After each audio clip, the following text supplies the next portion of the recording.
Bonjour et bienvenue sur Talk Paris. Nous sommes très heureux de vous retrouver aujourd'hui. Je m'appelle Coralie. Et moi, je m'appelle Guillaume. Nous voulons que le français soit utile, clair et agréable pour que vous puissiez l'utiliser dans la vie quotidienne. Le sujet d'aujourd'hui est très important pour beaucoup d'apprenants. Nous allons parler de la façon de rencontrer de nouvelles personnes en français. C'est un sujet vraiment très utile. Peut-être que vous avez déménagé dans une nouvelle ville. Peut-être que vous commencez un nouveau travail. Peut-être que vous rejoignez un cours, que vous voyagez ou que vous rencontrez des gens en ligne. Dans toutes ces situations, vous avez besoin d'un français simple pour commencer une conversation. Exactement. Beaucoup d'apprenants connaissent la grammaire, mais ils se sentent quand même nerveux quand ils rencontrent quelqu'un de nouveau. Ils pensent « Qu'est-ce que je dois dire en premier ?» ou « Comment continue la conversation ?» Ou parfois, ils savent seulement dire bonjour, puis plus rien. Juste le silence. Un très long silence. Oui, et cela peut être gênant. Mais la bonne nouvelle, c'est que rencontrer de nouvelles personnes en français n'a pas besoin d'être compliqué. Vous n'avez pas besoin d'un français parfait. Vous avez simplement besoin de quelques phrases naturelles, d'un peu de confiance et d'une attitude amicale. Dans la leçon d'aujourd'hui, nous allons vous montrer comment commencer une conversation, poser des questions simples, parler de vous, trouver des intérêts communs et continuer la conversation naturellement. Nous parlerons aussi de ce qu'il faut dire quand on est timide, de ce qu'il faut faire quand la conversation devient silencieuse et de la façon de terminer une conversation poliment. Donc, si vous voulez vous sentir plus à l'aise quand vous parlez français avec de nouvelles personnes, cette leçon est faite pour vous. Et si vous aimez apprendre avec nous, n'oubliez pas d'aimer cette vidéo et de vous abonner à la chaîne Talk Paris. Activez aussi la cloche pour ne pas manquer nos prochaines leçons. Très bien, commençons. Salut Coralie, comment vas-tu aujourd'hui ? Je vais bien, mais je suis un peu fatiguée. Ah bon ? Pourquoi es-tu fatiguée ? Parce que je suis allée à un événement de quartier hier soir et j'ai parlé avec beaucoup de personnes. Ça correspond parfaitement au sujet d'aujourd'hui. Je sais. Tu as fait des recherches en étant socialement fatiguée. C'est une phrase très Guillaume. Merci, je fais de mon mieux. Et toi, comment vas-tu aujourd'hui ? Je vais bien. Je me sens en forme parce que j'ai passé une matinée calme. J'ai préparé du thé, relu mes notes et répondu à quelques messages. Ça semble très paisible. Ma matinée était moins calme. Je ne trouvais pas mes clés. Encore ? Oui, elles étaient dans la poche de ma veste. Tes clés sont toujours dans des endroits très surprenants. J'aime rendre la vie intéressante. Qu'est-ce que tu as fait ce week-end ? Laisse-moi réfléchir. Samedi, j'ai déjeuné avec un ancien ami et il a amené 2 collègues. Donc soudainement, j'ai dû rencontrer de nouvelles personnes et faire la conversation. Et alors, comment ça s'est passé ? Plutôt bien en fait. Au début, je me sentais un peu gêné, mais ensuite nous avons commencé à parler de musique et de nourriture et c'est devenu facile. C'est un très bon exemple. Une conversation devient souvent plus simple quand on trouve quelque chose en commun. Exactement. Et dimanche, je suis allé dans une librairie. Je ne pensais parler à personne, mais finalement j'ai discuté avec un homme dans la section voyage. À propos des livres ? Oui, et aussi des cartes, des trains, et du fait que les sacs de voyage ne sont jamais assez grands. Ça a l'air sympa. Moi, j'ai eu un week-end plus tranquille. J'ai visité un petit marché d'art dimanche après-midi. J'ai parlé avec quelques artistes locaux et cela m'a rappelé que des questions simples peuvent commencer des conversations très naturelles. Comme quoi ? Des choses comme « C'est vous qui avez fait ça ?» ou « Combien de temps cela a pris ?» Très simple, mais très efficace. C'est vrai. Parfois, nous pensons que nous avons besoin de mots incroyables, mais ce n'est pas le cas. Exactement. Beaucoup de personnes n'ont pas peur du français. Elles ont peur de commencer. Oui, la première phrase est la partie la plus difficile. Et c'est exactement pour ça que cette leçon est utile. En parlant de commencer des conversations, apprends-moi à avoir l'air amical et normal. Je peux faire ça. Bien, parce que je ne veux pas commencer chaque conversation avec « Bonjour, je suis un être humain Ne dis jamais ça, s'il te plaît. » compris. D'accord, Guillaume. Commençons avec une question simple. Est-ce que c'est facile pour toi de rencontrer de nouvelles personnes ? Parfois oui, parfois non. Si la situation semble naturelle, c'est plus facile. Mais si je dois aller parler à quelqu'un en premier, je deviens nerveux. Je comprends. Beaucoup de personnes ressentent la même chose. Commencer est souvent la partie la plus difficile. Oui, parce que on ne sait pas ce que l'autre personne va dire. On pense « Et s'il a l'air occupé ?» ou « Et si j'ai l'air bizarre ?» Exactement. Mais dans beaucoup de situations, les gens sont ouverts à une conversation amicale. Vous avez juste besoin d'un début simple. Alors, où peut-on rencontrer de nouvelles personnes en français ? Il y a beaucoup d'endroits.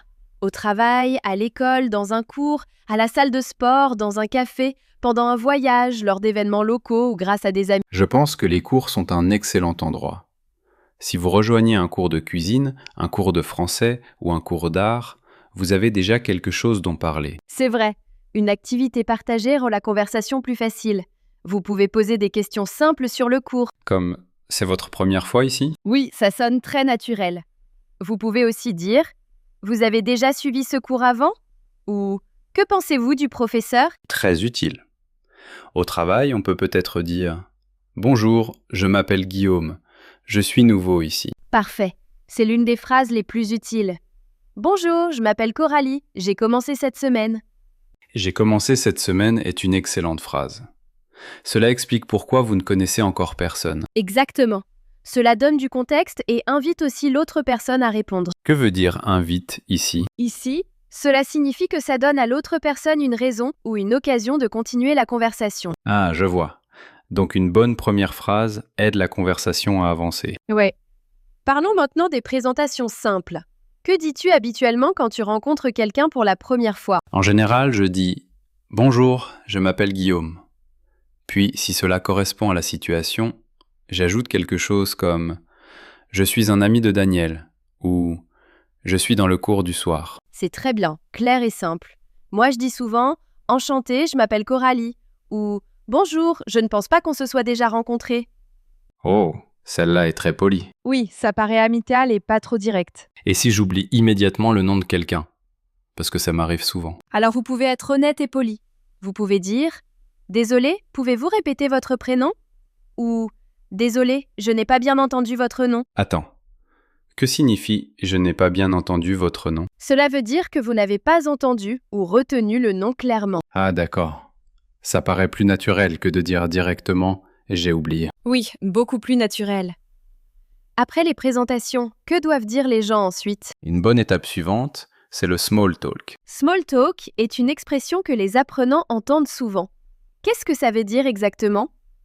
Cela veut dire une conversation légère et simple. Rien de profond ni de sérieux. Vous parlez du lieu, de l'événement, de la météo, du cours, de la nourriture, de la musique ou de quelque chose autour de vous. Donc le small talk, c'est comme ouvrir une porte. Exactement. Cela aide les gens à se sentir à l'aise. Tu peux donner quelques questions faciles pour faire la conversation ? Bien sûr. Comment connaissez-vous l'organisateur ? Vous êtes déjà venu ici ? Qu'est-ce qui vous amène aujourd'hui ? Que faites-vous habituellement le week-end ? Vous habitez dans le quartier ? Elles sont vraiment utiles. J'aime aussi « Comment se passe votre journée ?» Ça paraît simple et détendu. Oui, ça fonctionne bien dans beaucoup de situations. Et si vous êtes dans un cours et que tout le monde attend le début ? Alors vous pouvez dire « Bonjour, cette place est libre ?» Ensuite, peut-être « Vous suivez ce cours depuis longtemps ?» ou « Pourquoi avez-vous rejoint ce cours ?» Pourquoi avez-vous rejoint ce cours ? J'aime cette question parce que les gens peuvent répondre de différentes façons. Exactement, les bonnes questions sont ouvertes. Question ouverte. Tu peux expliquer simplement ? Bien sûr, une question ouverte a besoin de plus qu'un simple oui ou non. Par exemple, « Vous aimez ce cours ?» peut recevoir un oui ou un non. Mais « Qu'est-ce que vous aimez dans ce cours ?» donne une réponse plus longue. Ça a du sens. Si vous voulez une vraie conversation, les questions ouvertes aident beaucoup. Oui, elles permettent à la conversation de grandir naturellement. Je pense que beaucoup d'apprenants ont peur d'avoir l'air ennuyeux. C'est vrai, mais vous n'avez pas besoin d'être passionnant. Vous avez juste besoin d'être intéressé. Oh, c'est bien dit. Pas passionnant, intéressé. Exactement. Si vous posez de bonnes questions et écoutez attentivement, les gens aiment généralement parler avec vous. Écouter est très important.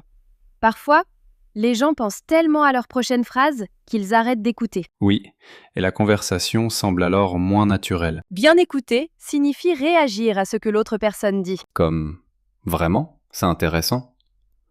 Oh, je n'ai jamais essayé ça. Moi aussi, je fais ça. » Parfait. Ces petites réponses montrent de l'attention et de l'intérêt. J'utilise beaucoup « vraiment ». Peut-être trop. Ce n'est pas grave si cela paraît naturel.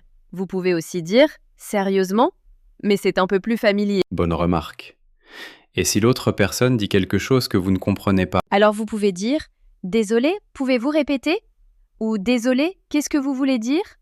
ou « Je ne connais pas ce mot ». Je ne connais pas ce mot. paraît utile et poli. Oui. Si vous apprenez le français, cette phrase peut beaucoup aider. Je pense que beaucoup d'apprenants ont peur de demander aux gens de répéter. Oui, mais c'est très normal. Même les francophones demandent parfois de répéter. Bien, ça devrait rassurer les gens. Maintenant, parlons du fait de partager des informations sur soi-même. Après avoir posé une question, vous devriez aussi partager quelque chose. Pour que la conversation soit équilibrée. Exactement. Par exemple, si vous demandez « Vous venez de cette ville ?» et que la personne répond, vous pouvez dire « J'ai déménagé ici il y a environ 6 mois » ou « Je viens d'une petite ville près de la côte ». Ça paraît naturel. La conversation avance dans les deux sens. Oui, une conversation est comme un ballot qu'on se passe. Belle image. Pas trop vite, pas trop lentement. Exactement. Imaginons une situation réelle. Vous êtes à l'anniversaire d'un ami. Vous ne connaissez pas beaucoup de personnes. Que dites-vous? Peut-être que je reste d'abord près des snacks. Très stratégique. Merci. Puis, si quelqu'un est là aussi, je peux dire « Bonjour, je m'appelle Coralie, je suis une amie de Sam. Très bien. Ensuite, peut-être, comment connaissez-vous Sam? » Excellent. C'est l'une des meilleures questions dans une fête. Parce que tout le monde a une réponse. Exactement. Et après leur réponse, vous pouvez réagir. Par exemple, « Ah, c'est sympa » ou « Donc vous travaillez ensemble » ou « Vous le connaissez depuis longtemps ?» Puis peut-être que j'ajoute « Je le connais depuis l'université » ou « Nous nous sommes rencontrés grâce à un échange linguistique ». Parfait. C'est une conversation très naturelle. Et si je suis dans un café et que je veux commencer une conversation, est-ce que c'est acceptable? Parfois oui, mais il faut observer la situation. Observer la situation. Qu'est-ce que ça veut dire? Cela signifie remarquer ce qui se passe. Est-ce que la personne semble occupée? Porte-t-elle des écouteurs?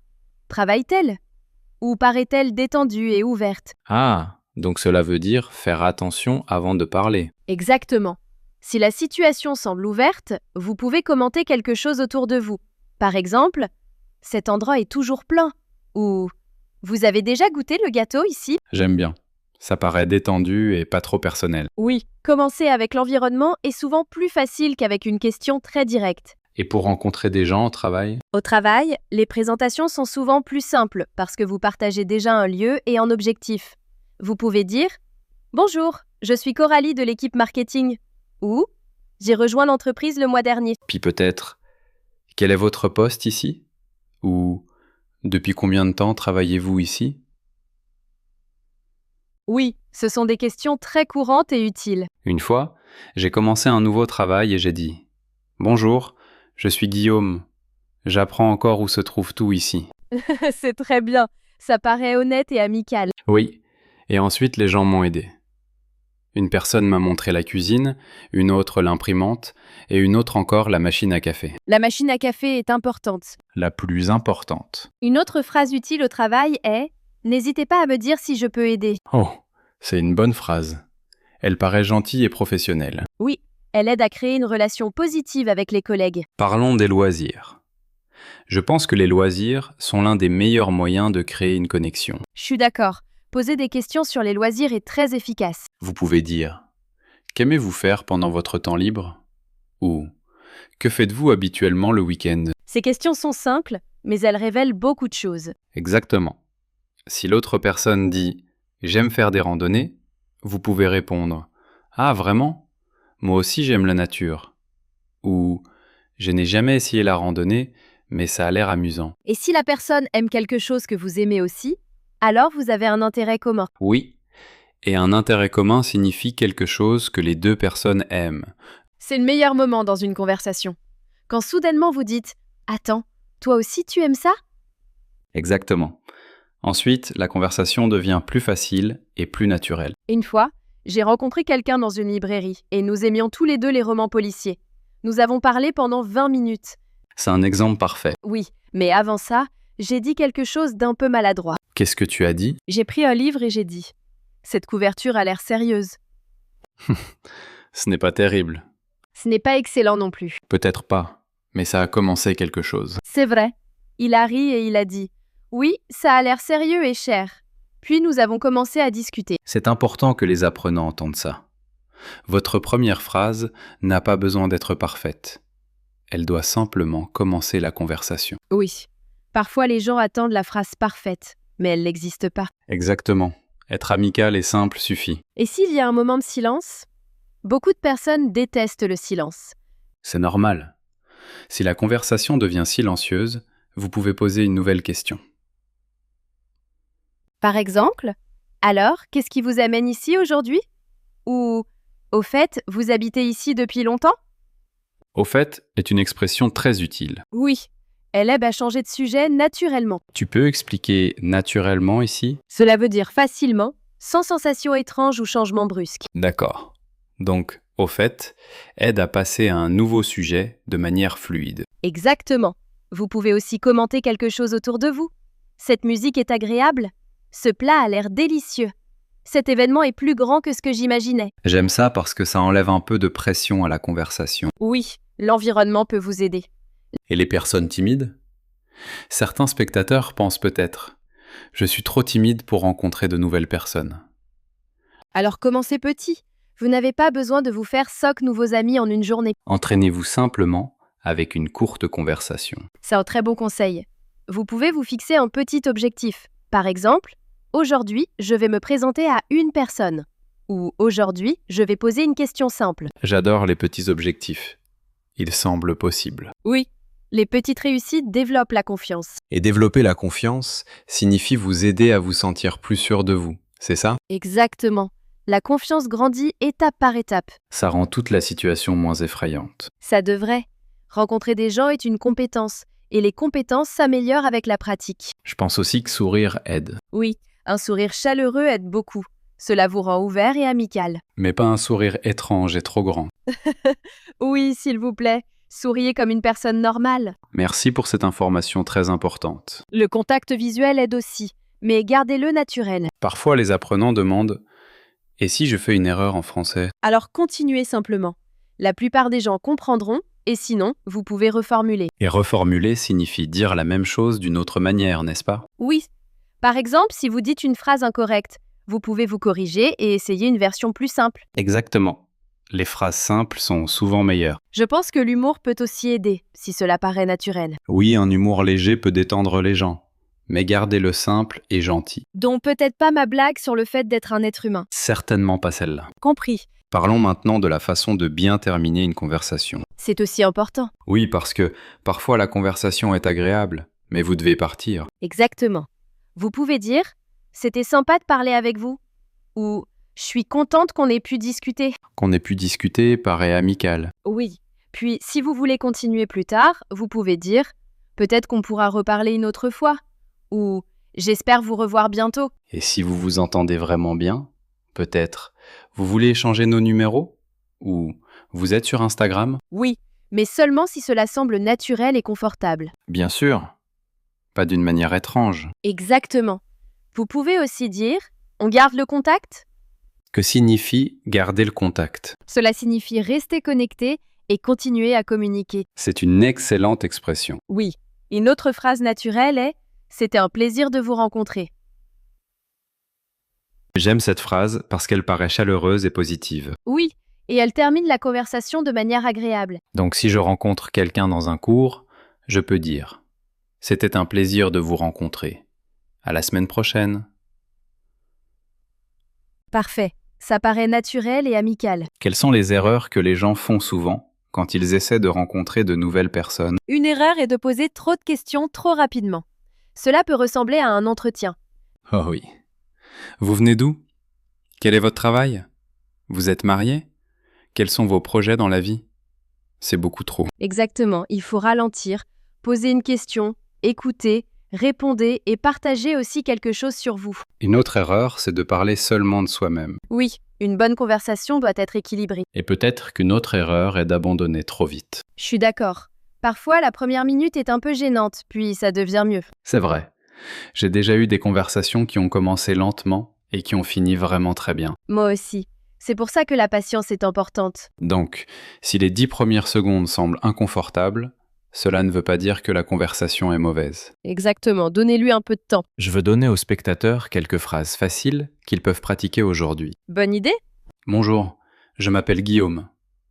Enchanté de vous rencontrer. Je ne pense pas qu'on se soit déjà rencontrés. Comment connaissez-vous l'organisateur? C'est votre première fois ici? Qu'aimez-vous faire pendant votre temps libre? Ça a l'air intéressant. Vraiment? Moi aussi je fais ça. Désolé, pouvez-vous répéter? C'était sympa de parler avec vous. Gardons le contact. Toutes ces phrases sont simples, mais elles fonctionnent. Oui, c'est le message principal aujourd'hui. Vous n'avez pas besoin d'un français difficile pour rencontrer de nouvelles personnes. Vous avez seulement besoin de quelques bonnes phrases et du courage de commencer. Exactement.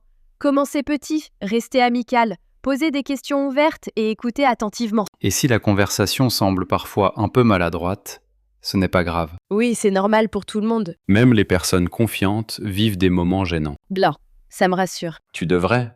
Tu te débrouilles très bien. Merci. Je me sens prête à aller rencontrer au moins une nouvelle personne. C'est un début parfait. Tu sais, Guillaume, pendant notre conversation, nous avons utilisé beaucoup de mots et d'expressions utiles. Oui, c'est vrai. Et ce sont des mots que les gens peuvent utiliser immédiatement. Exactement. Regardons-les un par un. Premier mot, se présenter. Cela signifie dire son nom à quelqu'un et peut-être donner une petite information sur soi. Oh oui, c'est la première étape quand on rencontre des gens. Exactement. Dans notre conversation, nous avons dit des choses comme « Bonjour, je m'appelle Coralie » et « Je suis Guillaume, je suis nouveau ici ». Par exemple, je me suis présenté à mon nouveau collègue ce matin. Vous pouvez aussi dire « C'est difficile de se présenter quand on est timide ». Oui. Un autre exemple. Au club, tout le monde se présente au début de la réunion. Quel est ton conseil pour se présenter? Restez court et simple. Le prénom d'abord, puis un petit détail si nécessaire. Expression suivante, faire la conversation.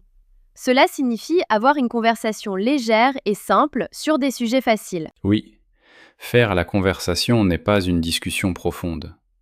C'est plutôt une façon d'ouvrir la communication. Exactement.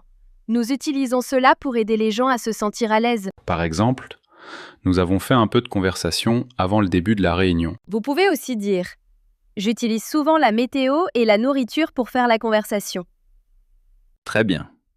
Un autre exemple. Faire la conversation aide quand on rencontre quelqu'un de nouveau. Avant, je pensais que les conversations légères étaient ennuyeuses, mais maintenant je pense qu'elles sont utiles. Elles sont vraiment utiles. Mot suivant. Poli. Cela signifie montrer du respect et de bonnes manières. Ce mot est très important quand on rencontre de nouvelles personnes. Exactement. Nous avons parlé de questions polies et de façon polie de demander à quelqu'un de répéter. Par exemple, elle est toujours polie quand elle parle à de nouvelles personnes. Vous pouvez aussi dire « C'est poli de sourire et de dire merci ». Oui. Un autre exemple, il a posé une question polie au lieu d'une question trop personnelle. Quelle phrase polie utilises-tu souvent? Je dis souvent « Enchanté de vous rencontrer » et « Désolé, pouvez-vous répéter ?» Expression suivante, question ouverte. Cela signifie une question qui demande plus qu'un simple oui ou non. Ah oui, cela aide la conversation à continuer. Exactement. Dans notre conversation, nous avons dit que les questions ouvertes aident les gens à parler davantage. Par exemple, « Qu'aimez-vous faire le week-end » est une question ouverte. Vous pouvez aussi dire « Où avez-vous grandi ?» Cela donne souvent une réponse plus longue. Très bon exemple. Une autre phrase.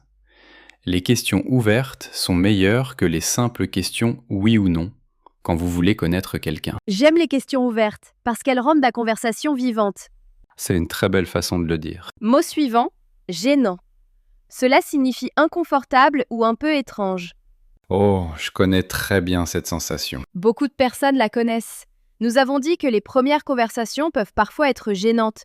Par exemple, il y a eu un silence gênant après ma première question. Vous pouvez aussi dire « Je me sentais gênée, mais j'ai continué à parler ». Oui. Un autre exemple, c'est normal de se sentir gêné quand on rencontre quelqu'un de nouveau. J'aime ce mot parce qu'il me rappelle que je ne suis pas la seule personne à ressentir ça. Exactement. Les moments gênants sont normaux. Expression suivante. Intérêt commun. Cela signifie quelque chose que deux personnes aiment toutes les deux. C'est l'une des meilleures parties d'une conversation. Ouais. Quand vous trouvez un intérêt commun, parler devient plus facile. Par exemple, nous avons découvert un intérêt commun pour les voyages et la musique. Vous pouvez aussi dire « Les livres sont un intérêt commun pour beaucoup de personnes ». Très bien. Un autre exemple. Une fois que nous avons découvert notre intérêt commun, nous avons parlé pendant une demi-heure. Quel intérêt commun t'aide le plus rapidement à créer un lien avec les gens? Probablement les livres, l'art et l'apprentissage du français. Expression suivante, garder le contact.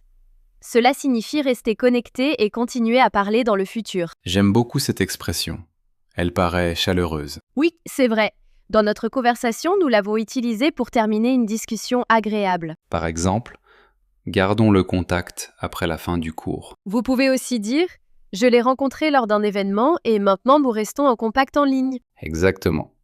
Un autre exemple, si vous aimez parler avec quelqu'un, vous pouvez dire « J'aimerais garder le contact ». Cette phrase paraît amicale, mais pas trop forte. Exactement. Mot suivant, confiant. Cela signifie se sentir sûr de soi. Je pense que beaucoup d'apprenants veulent avoir l'air confiants, même quand ils sont nerveux. C'est vrai. Par exemple, elle a l'air confiante quand elle se présente. Vous pouvez aussi dire « Je ne suis pas toujours confiant, mais j'essaie quand même ». Très bien. Un autre exemple, la pratique aide à devenir plus confiant. Quel est ton conseil pour paraître plus confiant? Parlez lentement, souriez et utilisez des phrases simples. Expression suivante, observer la situation. Cela signifie remarquer ce qui se passe avant d'agir ou de parler. Oui, comme vérifier si quelqu'un est occupé ou détendu. Exactement. Par exemple, avant de commencer une conversation, observez la situation. Vous pouvez aussi dire « Il voulait parler, mais il a d'abord observé la situation Oui. Un autre exemple, si quelqu'un porte des écouteurs, observez la situation et attendez peut-être un peu. ». Je pense que cette expression est très utile dans la vraie vie. Je suis d'accord. Mot suivant, répondre. Cela signifie répondre ou réagir à ce que quelqu'un dit. C'est important parce qu'une bonne conversation ne consiste pas seulement à poser des questions. Exactement. Vous devez aussi répondre naturellement. Par exemple, elle a répondu avec intérêt et a posé une autre question. Vous pouvez aussi dire « Je ne savais pas quoi dire, alors j'ai simplement souri et répondu lentement. Très bien. Un autre exemple? Une petite réponse comme « vraiment » peut continuer la conversation. » Mes réponses préférées sont « vraiment » et « c'est intéressant ». Très naturel. Dernière expression, phrase pour commencer une conversation. Cela signifie une phrase ou une question qui démarre une conversation. Ah oui, c'est très utile pour le sujet d'aujourd'hui. Oui, nous avons parlé de phrases simples comme « Comment connaissez-vous l'organisateur ?» et « C'est votre première fois ici ?» Par exemple, cette question est une excellente phrase pour commencer une conversation. Vous pouvez aussi dire « Je prépare toujours une ou deux phrases avant un événement. » Excellent. Un autre exemple. Un commentaire sur le cours peut être une façon facile de commencer une conversation. Ma phrase préférée pour commencer une conversation est de poser une question sur l'événement ou le lieu. C'est un choix intelligent. Faisons maintenant un petit résumé de tout le vocabulaire. Se présenter. Dire son nom et parler un peu de soi. Faire la conversation. Une conversation légère et simple. Poli. Respectueux et bien élevé. Question ouverte. Une question qui demande plus qu'un simple oui ou non. Gênant. Un peu inconfortable ou étrange. Intérêt commun. Quelque chose que deux personnes aiment toutes les deux. Garder le contact. Rester connecté dans le futur. Confiant. Se sentir sûr de soi. Observer la situation. Remarquer ce qui se passe avant de parler ou d'agir. Répondre. Réagir ou répondre à quelqu'un. Phrase pour commencer une conversation. Une phrase ou une question qui démarre une conversation. Tous ces mots sont très pratiques dans la vie réelle. Oui, et si vous les utilisez un peu chaque jour, ils deviendront beaucoup plus faciles. Bon Guillaume, nous avons beaucoup parlé de la façon de rencontrer de nouvelles personnes. Oui, je pense que nous avons eu toute une vie sociale dans une seule leçon. Peut-être bien. Réfléchissons à ce que nous avons appris. Oui, faisons un résumé clair. D'abord, nous avons appris comment commencer. Nous avons pratiqué des présentations simples comme « Bonjour, je m'appelle Coralie. Enchanté de vous rencontrer. » et « Je ne pense pas qu'on se soit déjà rencontrés. » Ensuite, nous avons parlé des conversations légères. Nous avons utilisé des questions simples comme « Comment connaissez-vous l'organisateur ?» ? C'est votre première fois ici ? Et « Que faites-vous pendant votre temps libre ?» Après cela, nous avons appris comment continuer la conversation. Nous avons posé des questions ouvertes, écouté attentivement et donné des réponses naturelles comme « Vraiment ? C'est intéressant ?» et « Oh, moi aussi je fais ça. Puis nous avons parlé de la façon de trouver des intérêts communs. Nous avons appris comment les loisirs, le travail, les cours, les livres, la musique et les voyages peuvent aider les gens à créer des liens. Ensuite, nous avons parlé des problèmes qui arrivent dans une conversation. Nous avons discuté des silences gênants, du fait de ne pas comprendre un mot, de la timidité et des erreurs. Et enfin, nous avons appris comment terminer une conversation de manière amicale. Nous avons utilisé des phrases comme « C'était sympa de parler avec vous »,« C'était un plaisir de vous rencontrer » et « Gardons le contact ». Exactement. Quand vous divisez cela en étapes, rencontrer de nouvelles personnes en français devient beaucoup plus simple. Oui, commencez, posez des questions, écoutez, répondez et terminez poliment. C'est un excellent résumé. Merci, j'ai bien écouté pendant la leçon. Je suis fier de toi. C'est un grand moment pour moi. L'idée principale est celle-ci. Vous n'avez pas besoin d'un français parfait pour rencontrer de nouvelles personnes. Vous avez seulement besoin de phrases simples, d'une énergie calme et de pratique. Exactement. Et souvenez-vous qu'une courte conversation est déjà un progrès. Maintenant, nous voulons entendre vos réponses. C'est notre partie préférée. Oui, parce que vos commentaires sont toujours réfléchis, honnêtes et agréables à lire. Notre question du jour est: quelle est la partie la plus difficile quand vous rencontrez de nouvelles personnes en français? C'est une très bonne question. Coralie, réponds d'abord. Pour moi, la partie la plus difficile est le début. La première phrase est toujours la plus compliquée. Après cela, je me sens généralement mieux. Je comprends. Pour moi, la partie la plus difficile est de garder la conversation équilibrée. Je veux poser de bonnes questions, mais je veux aussi partager suffisamment de choses sur moi. Tu vois, nous avons des réponses différentes, et c'est normal. Exactement. Chaque personne trouve des parties différentes difficiles. Alors, chers spectateurs, nous voulons connaître votre avis. Dites-le nous dans les commentaires. Vous pouvez écrire quelque chose de simple comme « La partie la plus difficile pour moi est de commencer la conversation ». Ou « La partie la plus difficile pour moi est de comprendre le français parlé rapidement ». Ou encore « La partie la plus difficile pour moi est de savoir quelles questions poser ensuite ». Si vous voulez, vous pouvez aussi nous dire où vous rencontrez habituellement de nouvelles personnes. Oui, par exemple, « Je rencontre de nouvelles personnes à l'école » ou « Je rencontre de nouvelles personnes au travail ». Écrivez dans les commentaires « La partie la plus difficile pour moi est parce que » ou « Je rencontre généralement de nouvelles personnes à et je veux améliorer mon français ». Cela nous aide à créer de meilleures vidéos et cela vous aide aussi à pratiquer votre écriture en français. Alors rejoignez la conversation, nous voulons vraiment vous lire. Merci beaucoup d'avoir passé ce moment avec nous aujourd'hui. Nous adorons apprendre le français avec vous. Si cette leçon vous a aidé, mettez un grand j'aime, abonnez-vous à la chaîne et activez la petite cloche. Comme ça, vous n'oublierez pas de nous rejoindre pour notre prochaine leçon. Nous avons encore beaucoup de conversations faciles en français qui arrivent bientôt. Et souvenez-vous, vous êtes tous de très bons étudiants. Oui, vraiment. Continuez à pratiquer. Souvenez-vous qu'une petite conversation peut créer une vraie confiance. Et un simple bonjour peut ouvrir une nouvelle amitié. C'est une très belle pensée. J'en ai parfois. Passez une excellente journée, soirée ou nuit. Continuez à pratiquer. Continuez à sourire. Et continuez à essayer. Au revoir. Salut tout le monde!